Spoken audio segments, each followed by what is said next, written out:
Over the years, I've actually dated a good number, or dated or whatever, a good number of younger guys.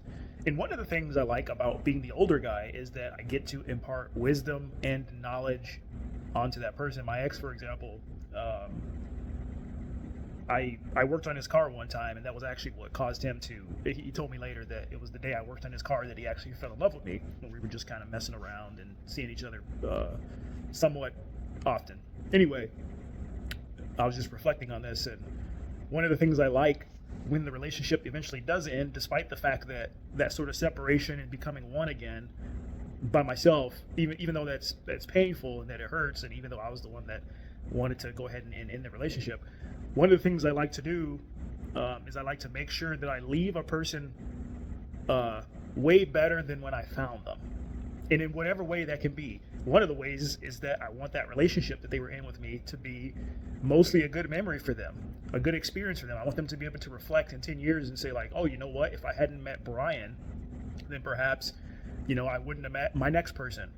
If I hadn't met Brian, like my ex in particular, he would maybe never know how to change his own oil, how to do spark plugs, how to do an oxygen sensor, and these types of things.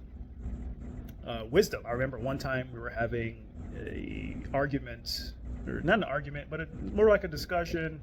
He was upset about something I said, and I can't remember what it was. I think my advice was something along the lines of basically like the butterfly effect, and how like the chain of causation within the universe. I was like, well, you got to think about all the things that took place that led up to me and you meeting each other. It's like, because he was complaining a little bit about his past. He was bullied a little bit, like in high school, and I was like, yeah, but if all those events didn't occur precisely as they did, you wouldn't even be who you are right now, or who you were when I met you. And maybe just you being different would have made you attracted to a different type of person, and we would have never met. What happens when the chain of causation that made me who I am, if we go back and change that, we actually don't intersect? That if the events in my past change, or the events in your past change, this actually subtly course corrects who you're going to bump into in life. And while you don't want to go micromanaging your life trying to bump into certain people, it is true that the chains of causation lead to what the present moment currently contains. And so I gave him a wisdom lesson as well.